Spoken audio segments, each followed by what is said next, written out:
வணக்கம் நேயர்களே. பாடசாலையில் இடம்பெறுகின்ற மேலதிக வகுப்பு நேரத்திற்கு நான் போக மாட்டேன் என்று அடம்பிடித்த மாணவி. ஏனென்று பெற்றோர் தீவிரமாக விசாரித்ததில் பிள்ளை சொன்ன விடயம் பெரும் அதிர்ச்சியை ஏற்படுத்தி இருக்கிறது.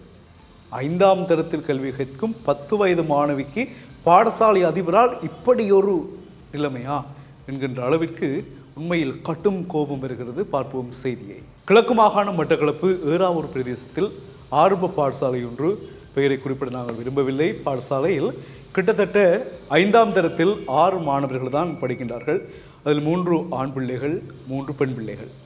இவர்களுக்கு பாடசாலை முடிந்தவுடன் பாடசாலை அதிபர் மேலதிகமாக மாலை நேர வகுப்பை எடுப்பாராம். ஏனென்றால் அவர்கள் புலமை பரிசில் பரீட்சையில் தோற்றவிருக்கின்ற மாணவர்கள் என்ற காரணத்தினால். அவ்வாறு அந்த 6 மாணவர்களும் பாடசாலை முடிந்தவுடன் அதிபரிடம் மேலதிகமாக கற்றுக்கொள்வதற்கு நிற்பார்களாம். ஆனால் அந்த அதிபர், 57 வயதுடைய அதிபர், பாட புத்தகங்களில் உள்ள பாடங்களை தவிர வேறு சில நடவடிக்கையில் ஈடுபட்டிருக்கின்றார்.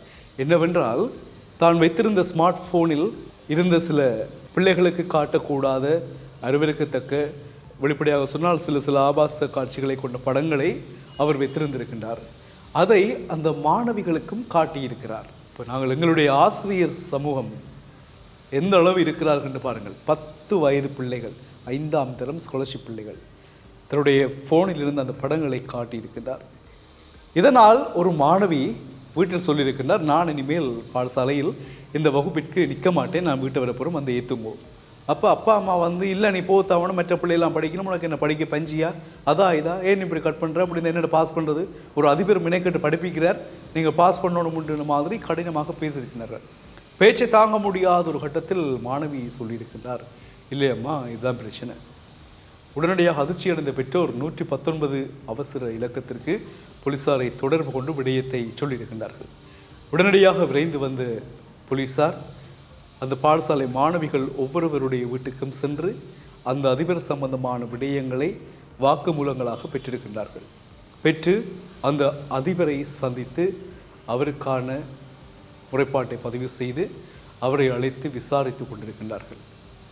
எனவே இந்த சம்பவம் மட்டக்களப்பு மாவட்டம் ஏறாவூர் பிரதேசத்தில் ஒரு ஆரம்ப பிரிவு பாடசாலையில் நடந்திருக்கிறது. யோசித்து பாருங்கள், எங்களுடைய குருகுல கல்வி என்று ஒன்று ஆரம்பிக்கப்பட்டது எங்களுக்கு, இல்லையா? குருவினுடைய வீட்டிலே இருந்து இரவு பகலாக குருவுக்குரிய பணிவிடைகள் எல்லாம் செய்து அந்த குருவுக்கு ஒரு மூட் வரணும், மனநிலை வரணும், இவருக்கு இந்த பாடத்தை சொல்லிக் கொடுக்கலாம், இப்போது சொல்லிக் கொடுக்கலாம், அல்லது இவ்வளவு காணும், அவர் நினைக்கிற நேரத்தில் நினைத்தை மாத்திரம் சொல்லிக் கொடுப்பார். அதை பொறுமையாக இருந்து கற்று குருவுக்கும் குருவினுடைய வீட்டுக்கும் சேவைகளை பணிவிடைகளை செய்து கலைகளை கற்றவர்கள் நாங்கள் குருகுல கல்வி முறை மூலமாக. அதற்கு பிறகு பாடசாலைகள், தனியார் கல்வி நிறுவனங்கள், தனியார் வகுப்புகள், பர்சனல் கிளாஸஸ், தனி வகுப்புகள், குழு வகுப்புகள் என்று அது வளர்ச்சி அடைந்து இன்றைக்கு பாடசாலையில் அதிபரால் நடத்தப்பட்ட பிரத்யேக வகுப்பில் அதிபராலேயே அந்த மாணவிகளுக்கு இவ்வாறான சம்பவம் நிகழ்ந்திருக்கிறது என்றால், இலங்கையை பொறுத்தவரையில் குறிப்பாக வடக்கு கிழக்கில் இப்பொழுது இருக்கக்கூடிய பிரச்சனைகள், பெண்கள், சிறுவர் சிறுமியர்களுக்கு பெற்றோரிலிருந்து, உறவினர்களிலிருந்து, பாடசாலை ஆசிரியர் அதிபர்கள் சிலர் தான், எல்லாரும் இல்லை, இவர்களாலும் ஆபத்து இருக்கிறது என்கின்ற பொழுது இவர்கள் எங்கே போவது, யாரை நம்பி போவது, இப்படி இருப்பது. வீட்டிலும் இருக்க முடியாது, பாடசாலையிலும் பாதுகாப்பு இல்லை, வீதிகளிலும் பாதுகாப்பு இல்லை, எங்கும் பாதுகாப்பு இல்லாத நிலைமை இப்பொழுது உறவுகளுக்கு ஏற்பட்டிருக்கிறது. எனவே இந்த நிலை மாற வேண்டுமானால் நாங்கள் ஒவ்வொருவரும் மனதில் ஒரு வைராக்கியமான கொள்கையுடன் வாழ வேண்டும். எங்களுடைய அன்னையைப் போலதான் மற்றவருக்கு பெண்கள், எங்களுடைய சகோதரிகளைப் போன்றவர்கள் தான் அவர்களும், எங்களுடைய மனைவியைப் போலதான் அவர்களும் இன்னொருவருடைய மனைவி. அவ்வாறான ஒரு பண்பான விழுமையான எண்ணங்களை நாங்கள் மனதில் கொண்டால் எந்த ஒரு பிரச்சனையும் வருவதற்கு வாய்ப்புகள் மிக மிக குறைவு. மாட்டான் மனைவியை எங்கள் மனைவி போல் நாங்கள் பார்ப்பதும், இன்னொருவனுடைய சகோதரியை நாங்கள் எங்களுடைய தகாத உறவுகளுக்கு நினைப்பதும், இவ்வாறான கேடுகட்ட ஒழுக்கம் இல்லாத சிந்தனைகளாலும் செயற்பாடுகளாலும் தான் இந்த பிரச்சனைகள் ஏற்படுகின்றன. நாங்கள் அவர்களும் எங்கள் உறவுகள், எங்கள் அக்கா தங்கச்சி போலதான் இன்னொருடைய சகோதரிகளாக இருப்பார்கள். எங்களுடைய அம்மா போலதான் அவர்களும் இன்னொரு பிள்ளைகளுக்கு அம்மாவானவர்கள். என்னுடைய மனைவி போலதான் அவரும் இன்னொரு கணவருக்கான மனைவி.